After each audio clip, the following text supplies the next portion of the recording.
참 반가운 성도여 다 이리 와서 베들레헴 성 안에 가봅시다. 저 구유에 누이신 아기를 보고 엎드려 절하세 엎드려 절하세 엎드려 절하세 구주나셨네. 저 천사여 찬송을 높이 불러서 이 광활한 천지에 울리어라.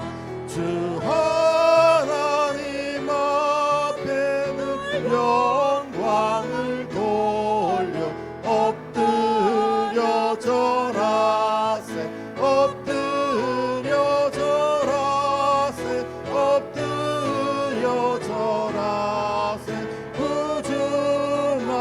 구주나셨네.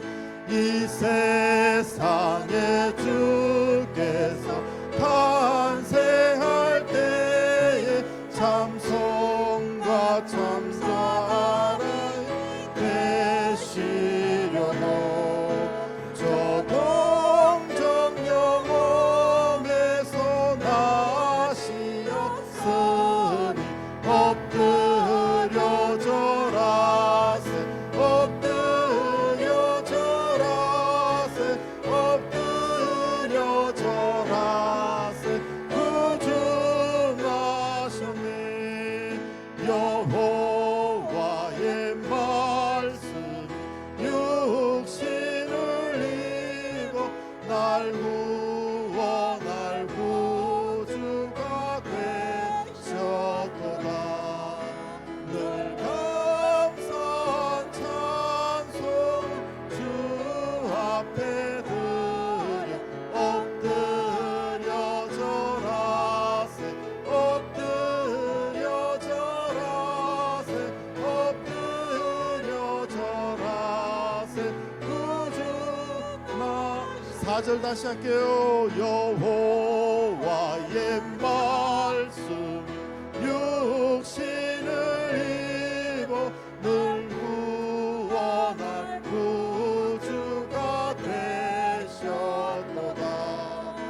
늘 감사한 찬송을 주 앞에 드려 엎드려 절하세 엎드려 절하세 엎드려 절하세 구주나. 엎드려 절하세 엎드려 절하세 엎드려 절하세 엎드려 절하세 구주. 다시 한 번 더 엎드려 엎드려 절하세 엎드려 절하세 엎드려 절하세 구주 나셨네. 우리 하나님께 감사 영광의 큰 박수 올려드립니다.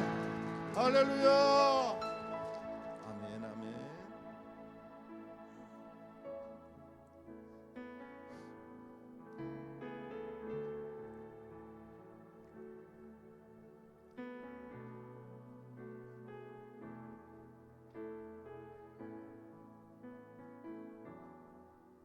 주여 우린 연약합니다. 우린 오늘을 여워합니다. 주 뜻 이루며 살기엔 부족합니다. 우린 연약합니다. 주여 우린 넘어집니다. 오늘 하루 또 실수합니다. 합니다. 주의 긍휼을 구하는 죄인입니다. 우리 주만 바라봅니다. 우리 다시 한번 고백할까요? 주여 우린 넘어갑니다. 우린 오늘도 힘겨워 합니다. 주 뜻대로며 살기에 부족합니다. 우리 주만 바라봅니다. 주여 우린 넘어집니다. 주여 우린 넘어집니다. 오늘 하루 또 실수합니다. 주의 긍휼을 구하는 죄인입니다. 우리 주만 바라봅니다.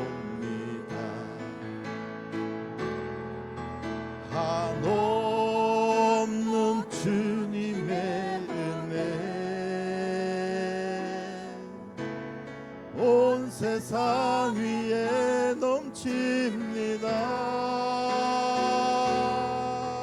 가릴 수 없는 주여 온 세상이 충만합니다. 주님만 이기오니 우린 그 길 따라갑니다. 그날에 우리를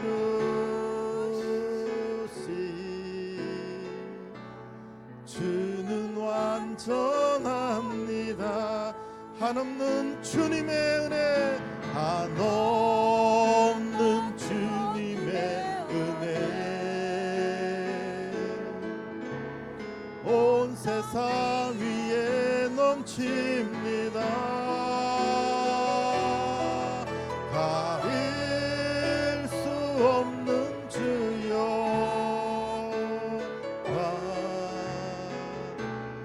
온 땅 위에 충만합니다. 주님만 이기리오니 우린 그 길 따라갑니다. 그날에 우리를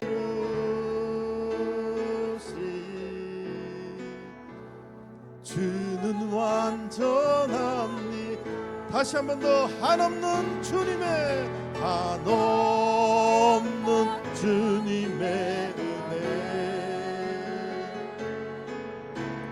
온 세상 위에 넘칩니다.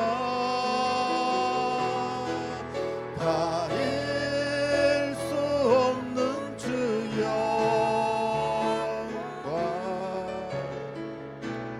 온 땅 위에 충만합니다.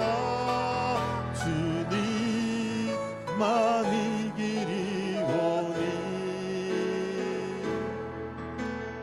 우린 그 길 따라갑니다. 그날에 우리를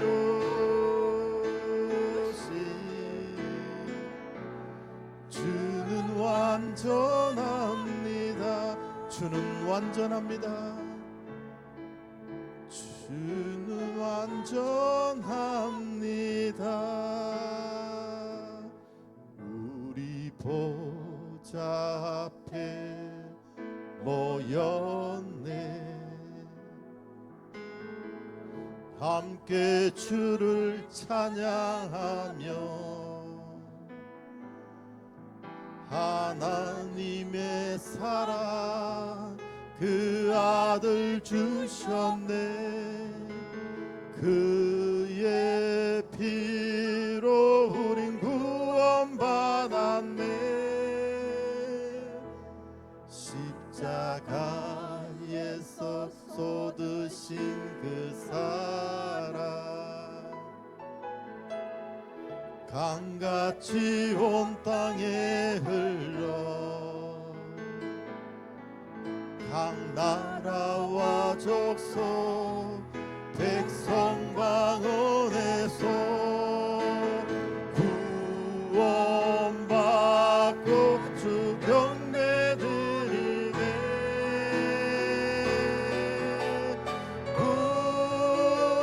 구원하시니 보좌에 앉으신 우리 하나님과 어린 양께 있도다. 구원하시니 보좌에 앉으신 우리 하나님과 어린 양께 있도다. 우리 보좌 앞에 모였네. 우리 보좌 앞에 모였네. 함께 주를 찬양하며 하나님의 사랑 그 아들 주셨네. 그의 피로 우린 구원받았네. 십자가에서 쏟으신 그 사랑 강같이 온 땅에 흘러 각 나라와 족속 백성 방언에서 구원받고 주 경배 드리네.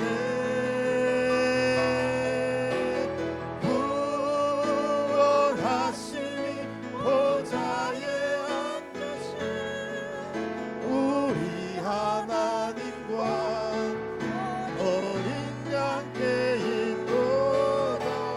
구원하시니 보좌에 앉으신 우리 하나님과 어린 양께 있도다. 구원하시니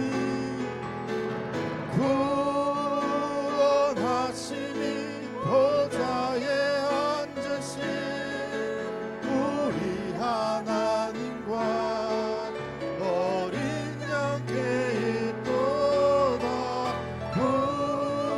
구원하시니 보좌에 앉으신 우리 하나님과 어린 양께 있도다. 기도로 나아갑니다.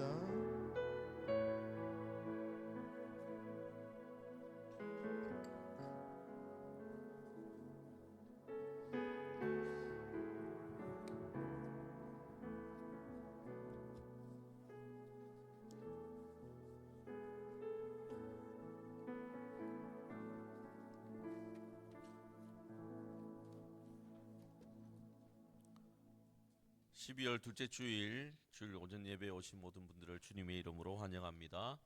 오늘도 하나님의 임재를 경험하시는 영광스러운 예배자 되시길 바랍니다. 다 함께 일어나셔서 하늘의 문을 여서서 찬양드리며 우리의 예배를 하나님께 올려드리겠습니다.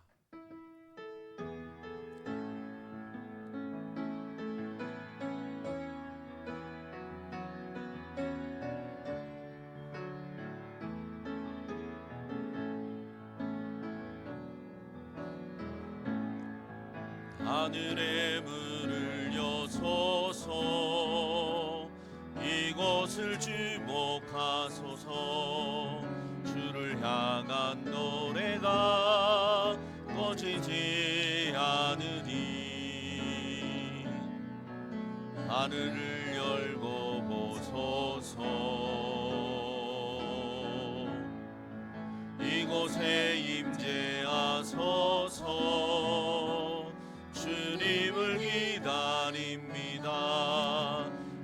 주의 향기가 하늘에 닿으니 주여 임재하여 주소서. 이곳에 오셔서 이곳에 앉으소서. 이곳에서 드리는 예배를 받으소서. 주님의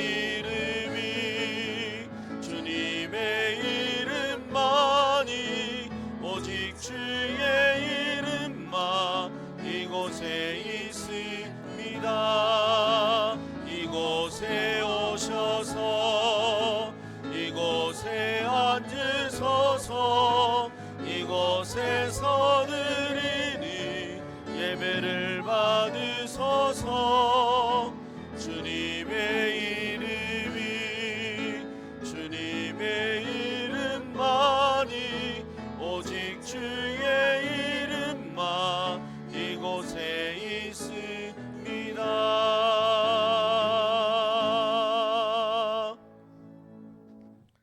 하나님은 영이시니 예배하는 자가 영과 진리로 예배할지니라. 하나님 아버지, 거룩한 주일을 맞이하여 하나님께 예배드리게 하시니 감사를 드립니다. 이 예배를 통하여 영광과 찬양과 경배를 드리오니 받아 주시옵소서.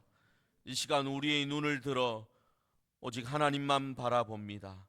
말씀하시는 하나님 앞에 겸손히 서게 하시고 회복의 은혜가 있게 하여 주시옵소서. 마음의 상처가 치료되게 하여 주시고 성령의 역사하심 속에서 의와 진리와 거룩함으로 살아가는 하나님 나라의 백성 되게 하여 주시옵소서. 우리의 예배가 주님께서 기뻐 받으시는 산 제사가 되게 하여 주시옵소서. 예수 그리스도의 이름으로 기도드리옵나이다. 아멘. 다 같이 찬송가 91장 찬송 드리겠습니다.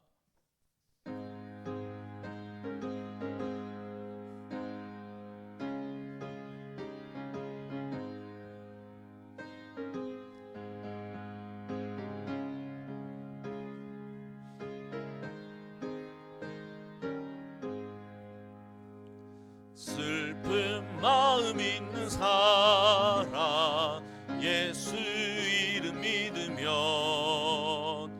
영원토록 변함없는 기쁜 마음 얻으리. 예수의 이름은 세상의 소망이요. 예수의 이름은 천국의 기쁨일세. 거룩하신 주의 이름 너의 방패 삼으라. 환난 시험 당할 때에 주께 기도드려라. 예수의 이름은 세상의 소망이요. 예수의 이름은 천국의 기쁨일세. 존귀하신 주의 이름 우리 기쁨되도다. 주의 품에 안길 때에 기뻐 찬송 부르리. 예수의 이름은 세상의 소망이요. 예수의 이름은 천국의 기쁨일세. 우리 갈 길 다가는 위에 보좌 앞에 나아가 왕의 왕께 경배하며 멸류관을 드리리. 예수의 이름은 세상의 소망이요.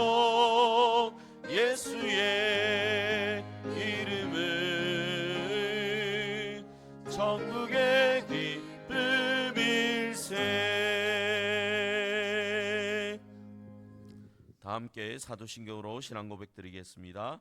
전능하사 천지를 만드신 하나님 아버지를 내가 믿사오며 그 외아들 우리 주 예수 그리스도를 믿사오니 이는 성령으로 잉태하사 동정녀 마리아에게 나시고 본디오 빌라도에게 고난을 받으사 십자가에 못 박혀 죽으시고 장사한 지 사흘 만에 죽은 자 가운데서 다시 살아나시며 하늘에 오르사 전능하신 하나님 우편에 앉아 계시다가 저리로서 산자와 죽은 자를 심판하러 오시리라.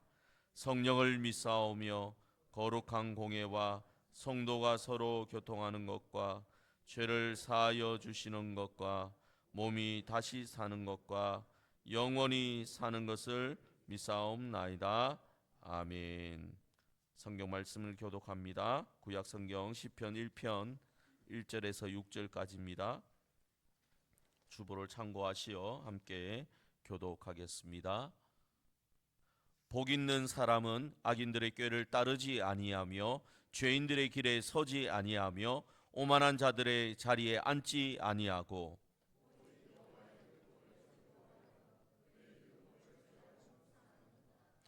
그는 시냇가에 심은 나무가 철을 따라 열매를 맺으며 그 잎사귀가 마르지 아니함 같으니 그가 하는 모든 일이 다 형통하리로다.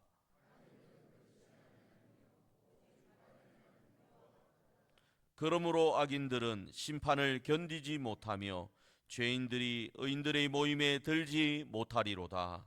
무릇 의인들의 길은 여호와께서 인정하시나 악인들의 길은 망하리로다. 아멘. 자리에 앉으셔서 찬송가 338장 찬송 드리겠습니다.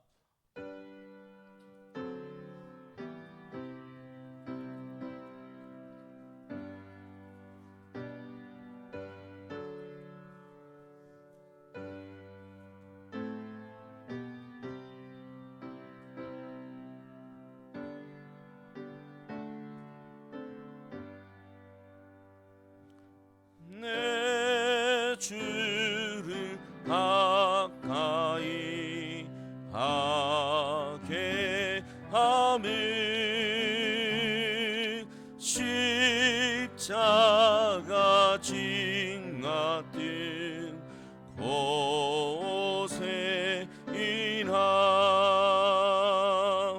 내 일생 소원은 늘 찬송하면서 주께 떠나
이규비 장로님께서 기도하시겠습니다. 하나님 아버지 감사합니다. 한 주도 은혜 중에 거하다가 이렇게 주님 앞에 나와 예배 드리게 하심을 감사합니다. 죽을 수밖에 없는 저들을 독생자 예수 그리스도로 말미암아 사망에서 생명으로 부름받게 하시고 하늘 소망 바라보게 하시니 감사합니다. 이 땅의 빛으로 오신 주님을 기억하며 그 은혜 안에 살게 하여 주옵소서.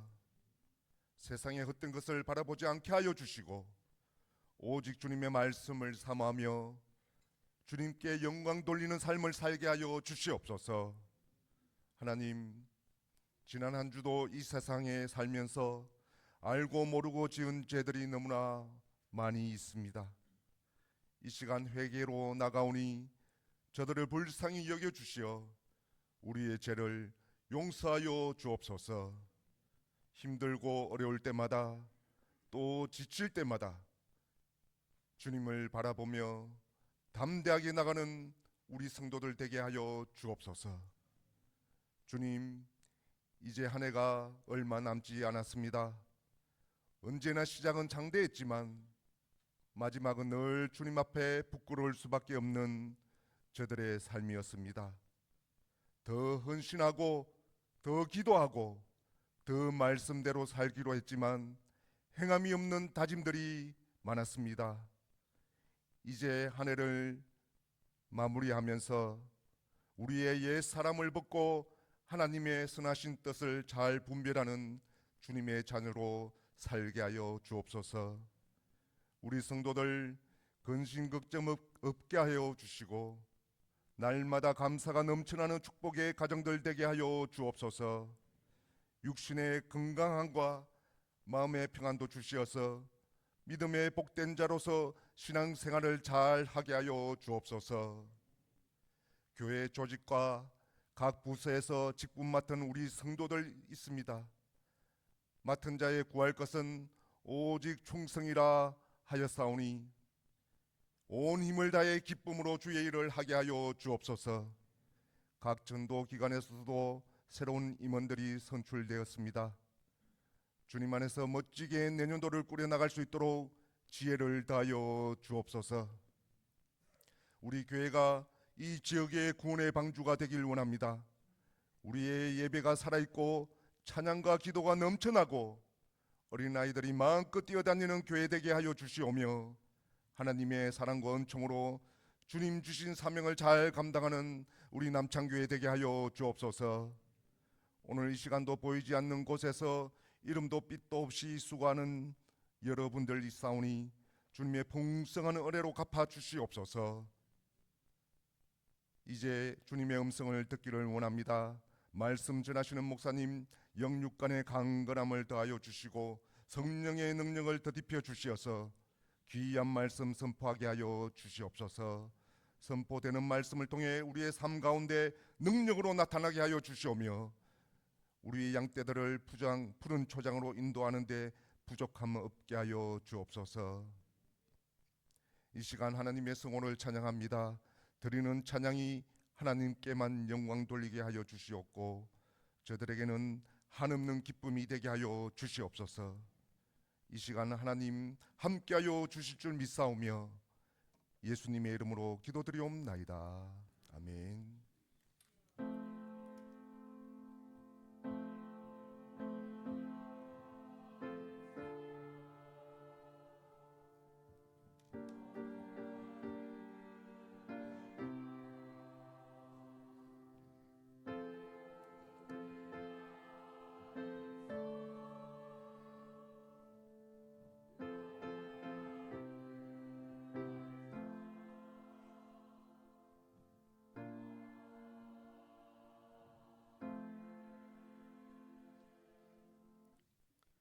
이 시간 할렐루야 찬양대의 찬양으로 하나님께 영광 돌리겠습니다.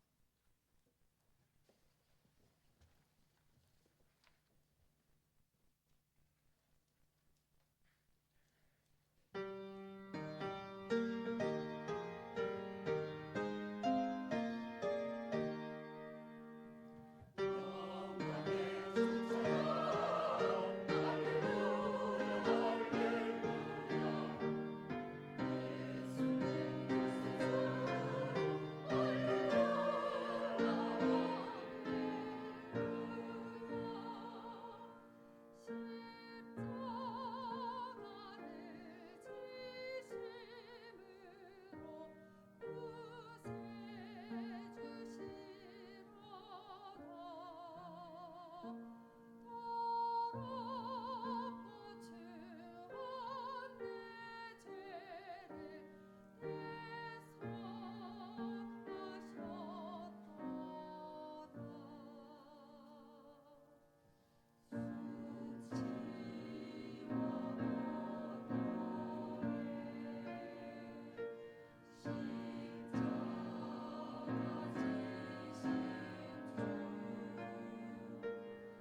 시냇가에 심은 나무라는 제목으로 말씀 전하겠습니다. 여러분, 복 있는 사람은 누가 어떤 사람인지 여러분은 어떤 이미지가 떠오르시는가요? 세상은 이렇게 말합니다. 복 있는 사람은 성공한 사람이다. 보험 많고 건강한 사람이 복 있는 사람이다. 남들이 부러워하는 사람이 복 있는 사람이다. 이렇게 말합니다. 여러분, 정말 그럴까요? 우리 주변을 한번 둘러보십시오. 겉으로는 성공한 것처럼 보입니다. 겉으로는 잘 사는 것처럼 보입니다. 화려하게 보입니다. 그러나 속으로는 텅 비어 있는 사람들이 생각보다 참 많습니다. 모든 것을 다 가지고 있는 것 같은데도 마음은 늘 불안해하고 늘 채워지지 않는 마음으로 살아가는 사람들이 생각보다 많습니다. 반대로 세상 사람들이 보기에는 별 것이 없어 보이는데 얼굴에는 평안이 넘치는 사람들이 있어요. 말하는 것마다 감사하다고 하는 말을 하는 사람들이 있습니다. 여러분, 그렇다면 진짜 복 있는 사람은 누구일까요? 하나님께서는 시편 1편을 통해서 우리의 눈을 열어주십니다. 무엇을 보도록 눈을 열어주실까요? 우리가 이미 복 있는 사람이라는 것을 보도록 눈을 열어주십니다. 이미라는 말에 여러분 주목하시길 바랍니다. 우리는 이미 복 있는 사람입니다. 우리가 노력해서 복 있는 사람이 되는 것이 아닙니다. 우리는 예수 그리스도를 믿는 순간에 이미 복 있는 사람이 되었습니다. 왜냐하면 우리는 더 이상 죄와 사망 아래에 있지 않기 때문입니다. 예수님께서 십자가에서 우리를 위해서 죽으셨고 부활하심으로 우리를 죄의 자리에서 의의 자리로, 은혜의 자리로 옮겨주셨기 때문입니다. 이것이 복음이죠. 이것이 기쁜 소식이죠. 이것이 기독교의 핵심입니다. 여러분, 우리는 이미 복 있는 사람이 되었습니다. 세상의 기준으로 보면 아직 부족해 보일지 모르지만 하나님의 눈으로 보면 우리는 이미 복 받았다 이 말입니다. 그래서 우리는 이 놀라운 진리를 오늘 다시 한번 확인해 보고자 합니다.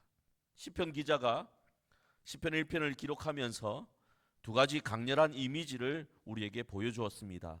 첫 번째 이미지가 뭐냐? 시냇가에 심은 나무입니다. 여러분 한번 머릿속으로 떠올려 보십시오. 이미지를 떠올려 보십시오. 시냇가가 있습니다. 거기에 나무가 심겨져 있습니다. 그 나무의 뿌리가 쭉 내려가져 있습니다. 다른 하나는 또 떠올려야 될 게 뭐냐? 바람에 날아다니는 겨입니다. 바람이 막 불고 있는데 거기서 이리저리 날아다니는 겨가 있습니다. 여러분, 이 두 이미지는 극명한 대조를 이루고 있습니다. 한쪽은 생명이고 한쪽은 죽음입니다. 한쪽은 안정적이고 한쪽은 불안정입니다. 그런데 이 두 이미지는 우리 각자의 모습을 보여주는 것이라고 저는 생각합니다.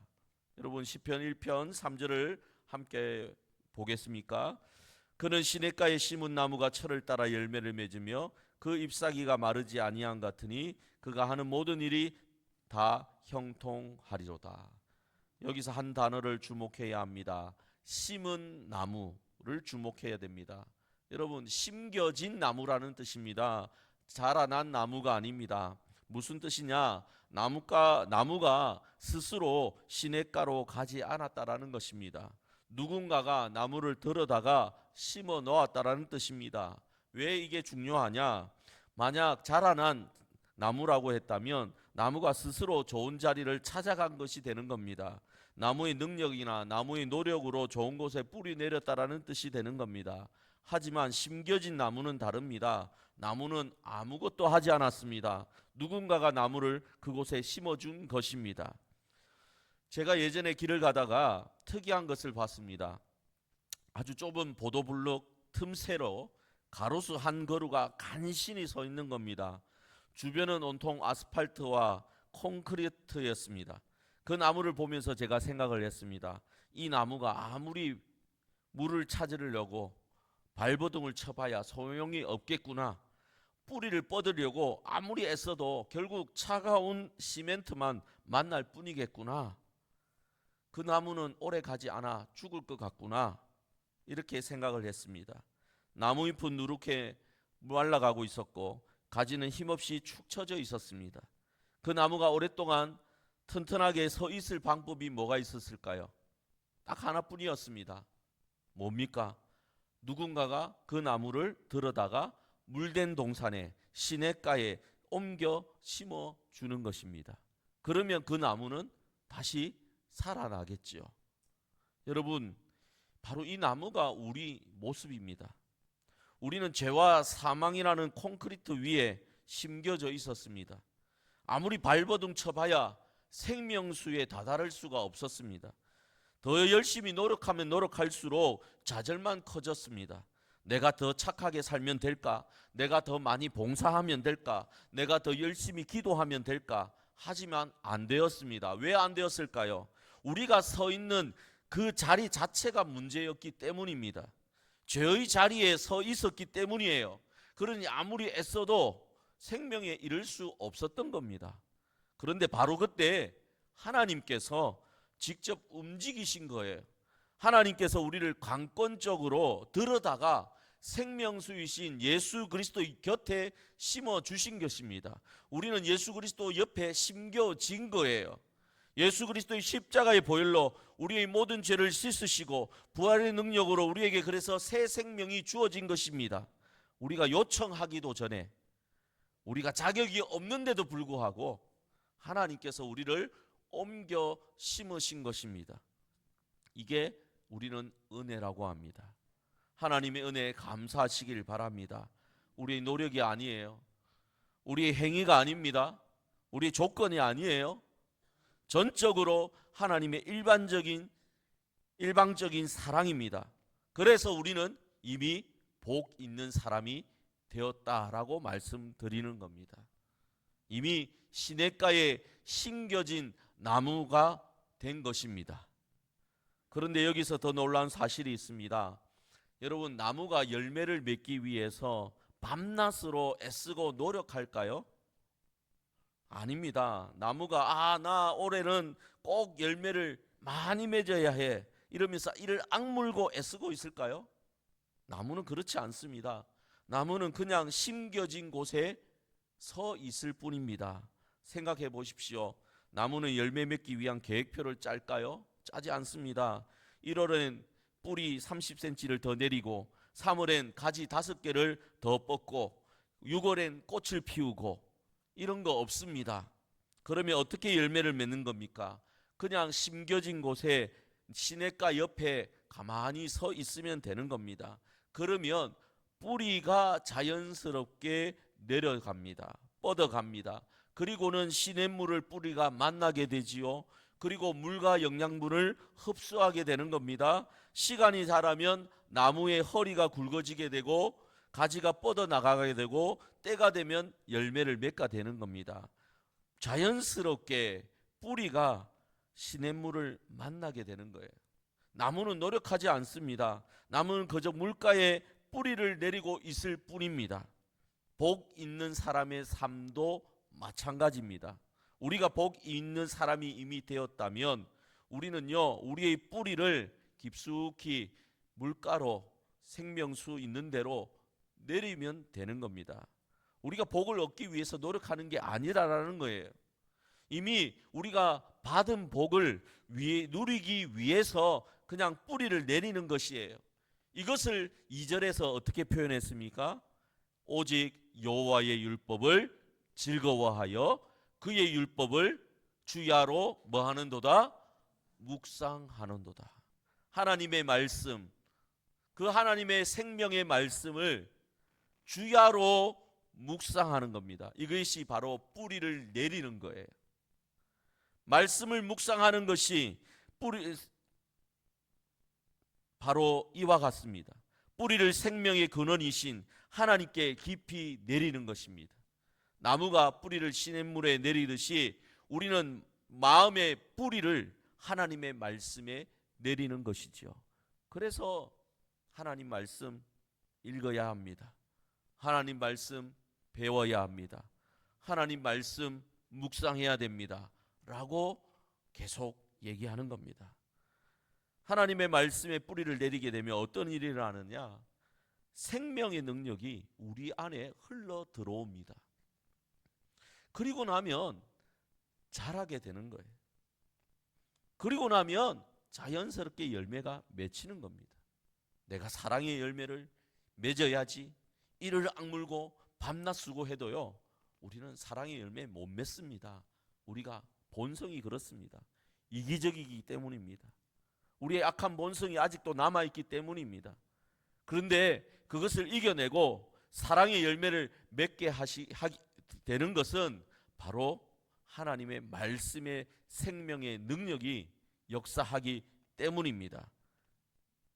나 올해는 더 많이 봉사해야지, 더 많이 헌금해야지, 그러면 복을 받겠지, 이게 아니라는 것이에요. 그냥 하나님의 말씀 안에 뿌리를 깊이 내리면 성령님께서 우리 안에 일하십니다. 그러면요, 자연스럽게 마음이 감동이 돼요. 그러면 섬기게 됩니다. 더 감동이 되면 헌금을 하게 됩니다. 더 감동이 되면 충성하게 되는 거예요. 억지로 하는 게 아닙니다. 안 하게 되면 그냥 답답해서 하게 되는 거예요. 물을 먹은 나무가 자연스럽게 잎을 내고 열매를 맺듯이 말씀으로 충만한 성도는 자연스럽게 선한 열매를 맺게 되는 겁니다. 이게 복음입니다. 이게 은혜입니다. 그래서 우리는 이미 복받은 사람으로서 날마다 주야로 하나님 말씀을 묵상해야 하는 것입니다. 그런데 3절 마지막을 보면 뭐라고 기록되어 있습니까? 그가 하는 모든 일이 다 형통하리로다 라고 되어 있습니다. 여기서 많은 분들이 오해를 합니다. 목사님, 그러면 제가 말씀 묵상 열심히 하기만 하면 그냥 저절로 사업이 잘 되는가요? 제가 부자가 되는가요? 성경이 말하는 형통이 무엇인지를 우리는 정확히 알아야 합니다. 세상이 말하는 형통은 내가 원하는 대로 되는 것, 이것이 형통입니다. 내가 바라는 것이 있어요? 이게 이루어지면 야, 형통하다라고 얘기하는 겁니다. 반면에 성경에서 말하는 형통은 하나님이 나와 함께 하시는 것입니다. 완전히 다르지요. 세상의 형통은 결과를 봅니다. 성경의 형통은 그 과정을 봅니다. 세상의 형통은 눈에 보이는 것을 중요하게 여기죠. 그러나 성경의 형통은요, 하나님과의 동행을 중요하게 여기는 겁니다. 요셉을 여러분 생각해 보십시오. 노예로 팔려갔습니다. 억울하게 감옥에 갇혔습니다. 형통했습니까? 세상적으로는 아닌 거예요. 세상이 보기에는 최악의 상황입니다. 하지만 성경은 뭐라고 기록되어 있느냐? 여호와께서 요셉과 함께 하심으로 형통한 자가 되었더라. 이게 성경의 기록입니다. 다니엘을 생각해 보십시오. 사자굴에 던져졌습니다. 그는 형통했습니까? 세상 사람들이 보기에는 죽음 직전이에요. 최악의 상황입니다. 하지만 그 사자굴에 하나님이 다니엘과 함께 하셨습니다. 그는 형통한 사람이었습니다. 그러니까 우리가 서로 축복할 때도 사업 잘 되십시오, 건강하십시오, 물론 축복할 수 있습니다. 그러나 그렇게만 끝나면 안 되는 거예요. 사업 잘 되십시오, 건강하십시오, 그러기 위해서 여러분, 하나님이 여러분과 함께 하기를 축복합니다 라고 축복하셔야 되는 거예요. 그게 교회에서 하는 축복입니다. 건강할 때도 아플 때도 여러분과 하나님이 함께 하시기를 기원합니다. 성공할 때도 실패할 때도 하나님이 여러분과 함께 하기를 바랍니다. 그게 형통이에요. 그게 복입니다. 하나님과 함께 하는 것이 복입니다. 우리는 그래서 이미 복받은 사람입니다. 지금도 우리와 하나님은 함께 하시기 때문입니다. 그런데 이제 두 번째 이미지를 떠올려 보시길 바랍니다. 4절에 이렇게 나와 있지요. 악인들은 그렇지 아니함이요 오직 바람에 나는 겨와 같도다. 여기서 악인이 누구입니까? 단순히 도덕적으로 나쁜 짓을 저지른 그런 나쁜 사람을 말하는 것이 아닙니다. 여기서 악인은 하나님과의 관계를 거부한 사람, 그래서 자기 방식대로 자기 마음대로 사는 사람을 의미합니다. 하나님을 인정하지 않고 하나님 말씀을 무시하고 자기가 주인이 되어서 살아가는 사람을 말하는 겁니다. 그 사람이 악인이에요. 겉으로는 착하고 성실하게 보일 수도 있습니다. 아, 참 괜찮은 사람이네, 도덕적으로 흠이 없는 사람이네, 이렇게 보여질 수도 있어요. 하지만 하나님의 관계가 없습니다. 하나님과 아무 상관없이 살아가요. 악인인 것입니다, 성경에서 말하는. 그래서 시편가 기자는 이런 사람을 어디에 비유했습니까? 바람에 날아다니는 겨에 비유했습니다. 여기 겨가 무엇입니까? 쭉정이입니다. 쭉정이. 알맹이가 다 빠져버린 껍데기를 말하는 겁니다. 예전에 타작마당에서 곡식을 키질할 때 바람에 날아가 버리는 게 바로 겨입니다. 무게가 없기 때문이죠. 내용이 없는 거예요. 가치가 없는 겁니다. 시편 기자는 왜 하필 겨를 예로 들었을까요? 나무와 이 겨가 대조되기 때문에 그렇습니다. 여러분, 나무는 뿌리가 있지요. 땅에 단단히 박혀 있습니다. 대신 겨는 뿌리가 없어요. 알맹이도 없어요. 바람은 불면 확 날아갈 뿐입니다. 나무에는 생명이 있습니다. 물을 마시고 약물을 흡수하고 열매를 맺는 게 나무예요. 그러나 겨는요, 생명이 없는 겁니다. 이미 죽은 겁니다. 이미 껍데기에 불과할 뿐이에요. 그래서 나무는요, 굳건합니다. 바람이 불어도 흔들리지 않습니다. 폭풍이 와도 쓰러지지 않아요. 그러나 겨는 어떻습니까? 불안정하지요. 작은 바람만 불어도 이리저리 그냥 날아다닙니다. 나무는 계절을 따라 열매를 맺는데 때가 되면 결실이 있는데 겨는 아무 열매도 맺지 못합니다. 여러분, 성경에서 악인을 날아다니는 겨에 비유했습니다. 꼭 기억하시길 바랍니다. 시편 1편은 단순히 착한 사람, 나쁜 사람을 구분하는 것이 아니에요. 뿌리가 있는 사람과 뿌리가 없는 사람을 대조하는 것입니다. 그런데 여기서 가장 무서운 게 뭔지 아십니까? 쭉정이가 되어가는데 정작 본인은 그걸 모르는 사람들이 있다라는 거예요. 나무의 생리를 생각해 보시길 바랍니다. 나무 뿌리가 완전히 뽑혀졌는데도요, 나무가 당장 죽지를 않아요. 산에 가다 보면 아마 그런 것을 보게 될 때가 있을 겁니다. 줄기가 가지 속에 저장된 수분으로 몇 주 동안, 심지어 몇 달은 멀쩡해 보이기도 합니다. 겉으로 보면 싱싱합니다. 잎도 풀러요. 사람들이 지나가면서 말합니다. 야, 저 나무 참 괜찮아 보이네. 그런데 뿌리는 이미 뽑혀져 있습니다. 그러니 생명력이 서서히 말라가고 있는 겁니다. 더 이상 양분이 공급되지 않아요. 더 이상 물이 올라오지 않습니다. 나무가 착각합니다. 몇 개월 동안 지내보니까 괜찮네.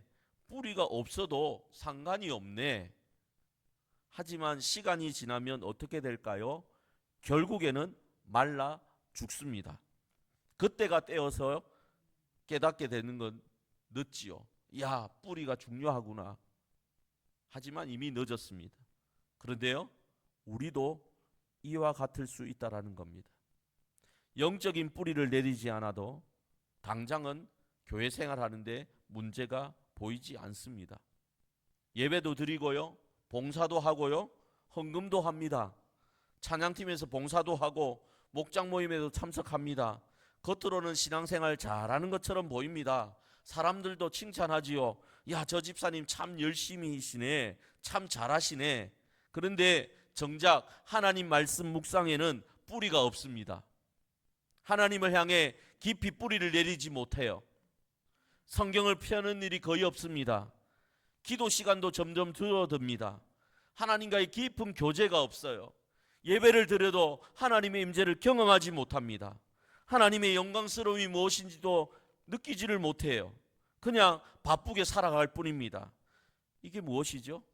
영적으로 무강박해진 것입니다. 영적으로 과로사 걸린 것입니다.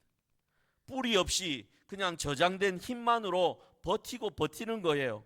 그런데 얼마나 갈 수 있을까요? 처음엔 괜찮습니다. 1년, 2년은 괜찮은 것 같아요. 그런데 더 수년이 흐르고 나면 갑자기 무너집니다. 더 이상 못하겠습니다. 신앙생활. 목사님, 교회생활 너무 힘들어요. 지쳤습니다. 예배를 드려도 아무 느낌이 없어요. 성경을 읽지도 못해요. 기도를 해도 온갖 다른 생각만 떠오르고 기도하지 못합니다. 목사님, 제가 어떻게 해야 될까요? 이렇게 찾으러 오시는 분들이 있었습니다. 여러분, 봉사를 많이 해서 그런 겁니까? 일을 많이 해서 그런 겁니까? 아니에요. 뿌리를 깊이 내리지 않았기 때문입니다. 하나님 말씀에 깊이 자신의 뿌리를 내리지 못했기 때문입니다. 하나님 말씀 없이도 얼마든지 잘 살아갈 수 있다라고 착각했기 때문입니다. 요즘 들어서 보면 이 뿌리를 내리지 못하는 것에 방해가 되는 것들이 참 많은데, 그 중에 특별히 요즘 보면 스마트폰이 있는 것 같습니다. 예전에는 TV가 문제였어요. 그런데 이제는 TV보다 스마트폰이 더 문제인 것 같습니다. 아침에 눈 뜨면 스마트폰을 봅니다. 젊은 사람들은 밥 먹으면서도 스마트폰을 봅니다. 잠들기 전에도 스마트폰을 보다가 잠이 듭니다. SNS를 보고 유튜브를 보고, 그러다 보니까 이제는 뉴스도 TV로 시청하는 사람 별로 없어요. 다 스마트폰으로 뉴스를 시청합니다. 하루에 몇 시간씩 세상의 가치관을 받아들이는 거예요. 세상 성공해야 한다, 돈을 많이 벌어야 한다, 남보다 앞서야 한다, 내 행복이 최우선이다, 손해보면 되지 않는다, 이런 메시지를 끊임없이 묵상하는 겁니다. 받아들이는 거예요. 1절에 반대가 되는 겁니다.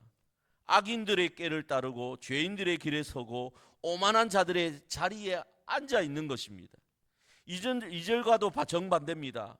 2절은 여호와의 율법을 주야로 묵상하는 것인데, 우리는 이 세상의 가치관을 주야로 묵상하고 있는 겁니다. 정작 하나님 말씀은 소홀히 해요. 하루에 성경 3장을 읽으십시오, 이 말을 해도 그 3장 읽는 것이 너무 힘들다고 합니다. 일주일에 한 번 주일 설교 듣는 것이 전부인 분들도 상당히 많습니다. 세상 목소리에는 귀 기울이는데 주님의 말씀에는 듣지를 않습니다. 유튜브는 2시간씩 보면서도 성경 읽는 것은 20분도 되지 않습니다. 그러면 어떻게 되는 겁니까? 자연스럽게 세상 사람처럼 생각하게 되는 거예요. 자연스럽게 세상 사람처럼 판단하게 됩니다. 세상 사람들처럼 살게 되는 거예요. 겉으로는 그리스도인인데 속은 세상 사람과 다를 바가 없습니다.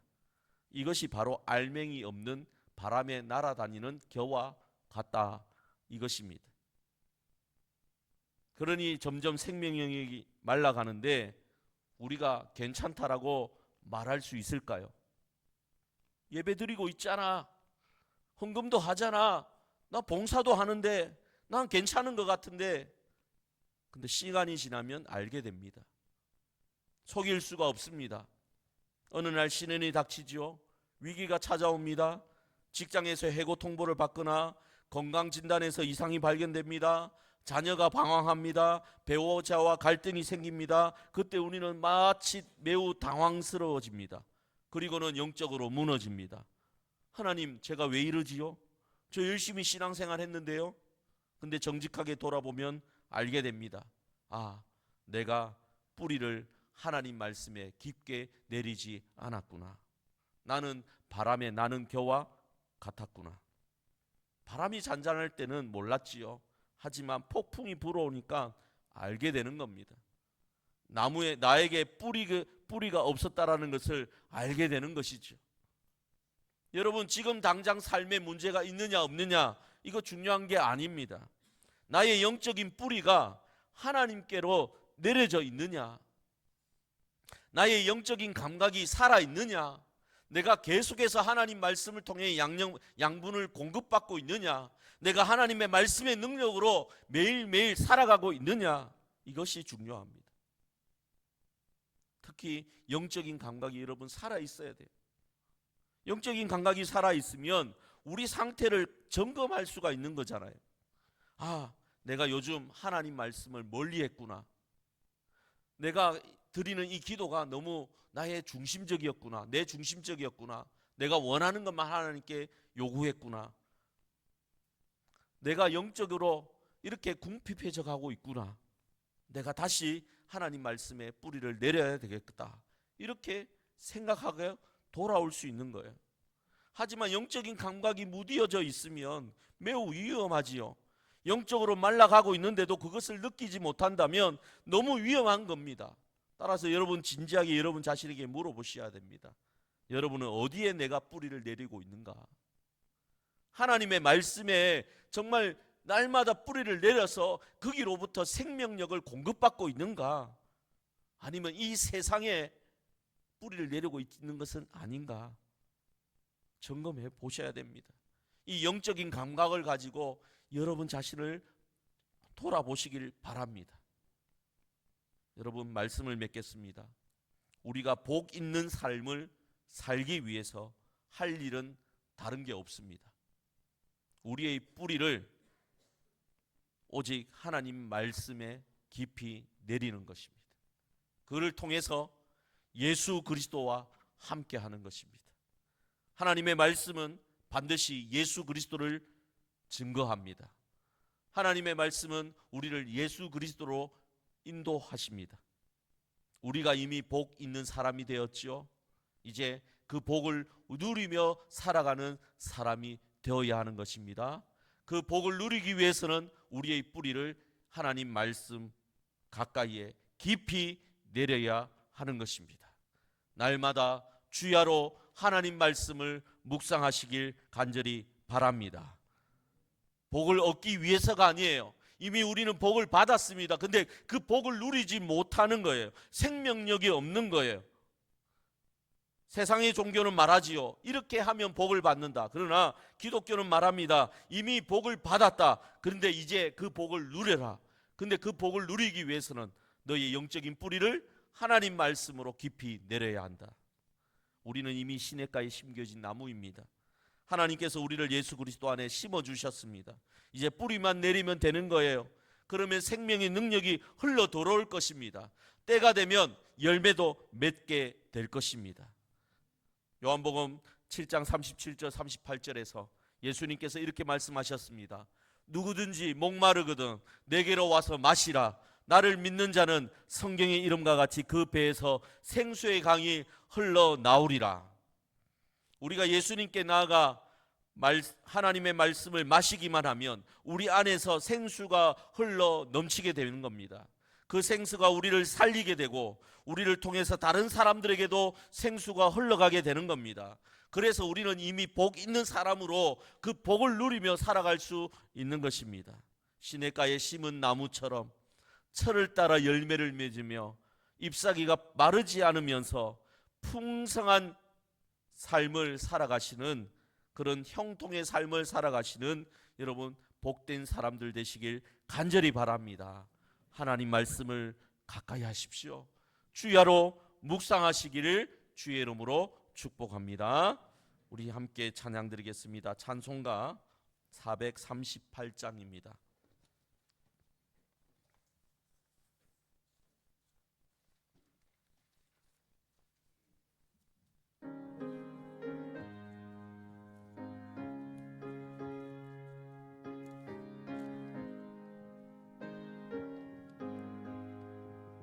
내 영혼이 은총 입어 증한 죄지 벗고 보니 슬픔 많은 이 세상도 천국으로 와도다. 할렐루야 찬양하세. 내 모든 죄 사함받고 주 예수와 동행하니 그 어디나 하늘나라 주의 얼굴 뵙기 전에 멀리 뵈도 하늘나라 내 마음속에 이루어지니 날로 날로 가깝도다. 할렐루야 찬양하세.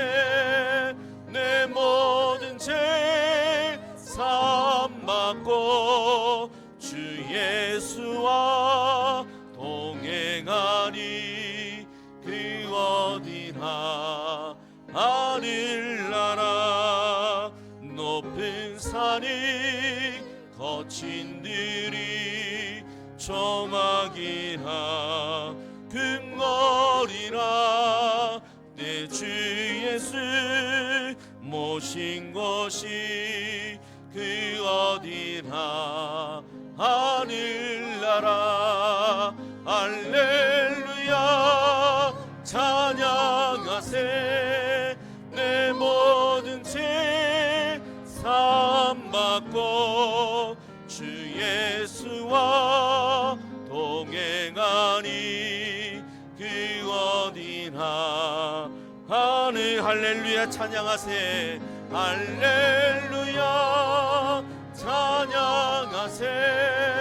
내 모든 죄 사함받고 주 예수와 동행하니 그 어디나 하늘나라. 아멘. 하나님과 동행하는 곳은 어디나 하나님 나라인 것을 고백하시길 바랍니다. 우리 함께 기도하겠습니다. 사랑하는 하나님 아버지, 오늘 말씀을 통해 우리가 이미 복 있는 사람임을 깨닫게 하여 주시니 감사드립니다. 우리는 스스로 시냇가로 갈 수 없었습니다. 그러나 아버지께서 우리를 데려다가 예수 그리스도 곁에 심어 주셨습니다. 이 놀라운 은혜에 감사를 드립니다.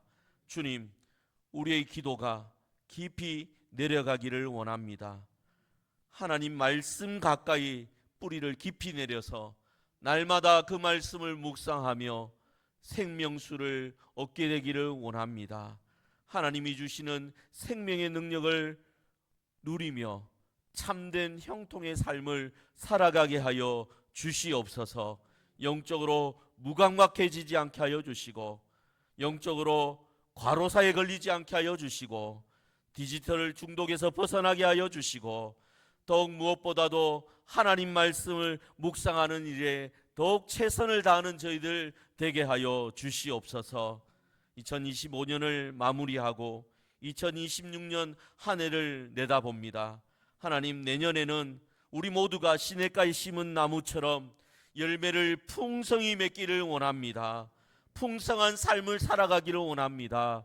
곰핍하고 빈핍한 그런 삶이 아니라 하나님과 함께하는 풍성한 삶을 살아가며 형통의 복을 누리며 기뻐하는 저희들 되기를 원합니다. 하나님, 우리를 불쌍히 여겨주시고 믿음을 다하여 주시며 은혜 베풀어 주셔서 복 있는 사람으로 풍성한 복을 누리며 살아가게 하여 주시옵소서. 예수 그리스도의 이름으로 기도드리옵나이다. 아멘. 찬송가 313장 찬송드리며 헌금을 하나님께 올려드리겠습니다.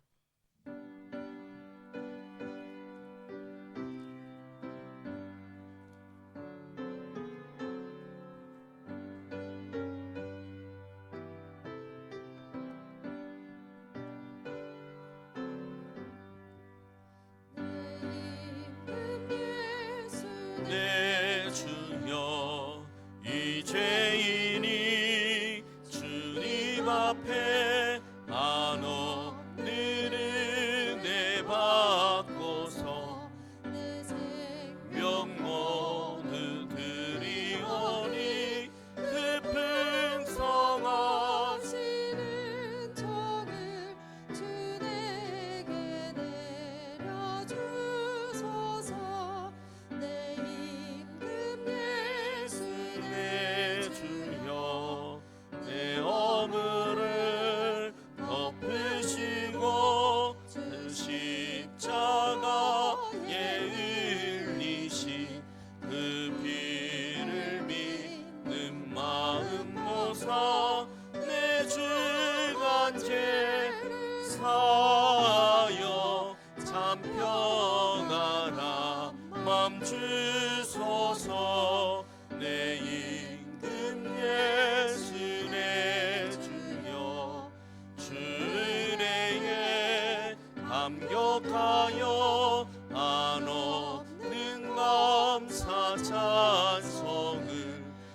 주님 앞에 드리오며 내 맘과 정성하여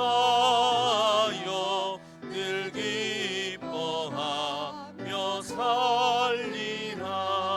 내 임금 예수 내 주여 이 마음과 이 천한 몸 그 법의 피로 합주고 주 친히 사신 것이오니 나 이제 사나 죽으라 주 뜻만 따라 살리라. 아멘. 기도하겠습니다. 은혜가 자비가 풍성하신 하나님 아버지, 우리의 삶을 붙드시고 날마다 필요한 것을 채워주시는 주님께 감사와 찬송을 올려드립니다. 주님께서 맡겨주신 것 중에 일부를 감사함으로 구별하여서 주님 앞에 올려드립니다. 이 헌금 위에 우리의 믿음과 순종의 고백이 담겨 있음을 주님께서 받아 주시옵소서. 기쁨으로 드리는 손길을 기억하시고 형편 가운데 믿음으로 드리는 심령도 위로하여 주시옵소서. 드리지 못한 이들의 마음까지도 주님께서 아시오니 그들의 삶에 하늘의 공급하심을 더하여 주시옵소서. 드려진 헌금이 복음을 위해 복음 전파되는 일을 쓰임받게 하여 주시고 연약한 이웃을 살리는 통로가 되게 하여 주시옵소서. 주님의 교회를 더욱 건강하게 세워가는 데 쓰이게 하여 주시옵소서. 하나님, 우리 성도들 가운데 믿음으로 방황하고 있는 자 있다면 주님 만나 주시고 위로하여 주시고 일으켜 주셔서 다시 주님의 예배의 자리로 나오게 하여 주시옵소서. 모든 성도들의 가정을 성도들에게 복을 내려 주시옵소서.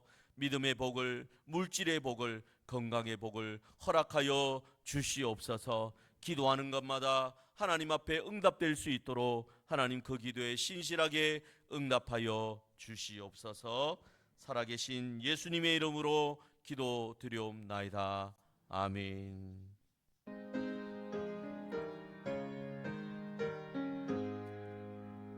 만복의 그런 하나님 온 백성 찬송 드리고 저 천사여 찬송하세.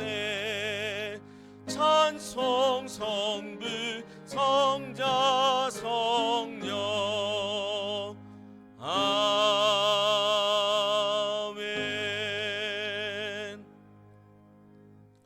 주 예수 그리스도의 은혜와 하나님의 크신 사랑과 성령님의 감동감화 위로 충만하심이 시냇가에 심은 나무처럼 하나님 말씀 안에 뿌리를 내리고 삶의 자리에서 풍성한 열매를 맺기를 원하는 이 자리에 있는 모든 주의 백성들 위해 남창교회 위에 영원히 함께 있을지어다.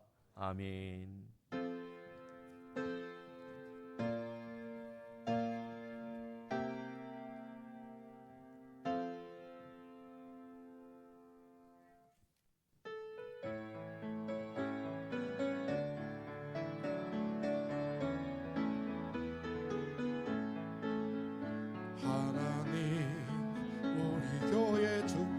하소서. 하늘의 신령한 복으로 하나님 우리 교회 축복하소서. 땅에 기름진 복으로 하나님 우리 가정 축복하소서. 성령의 충만한 복으로 하나님 우리 가정 축복하소서. 만사 형통한 복으로 가득히 채워주소서. 가득히 채워주소서. 주님의 사랑 주님의 평안 주님의 주님이 주시는 기쁨 자손 대대로 주님의 축복 영원히 주시옵소서.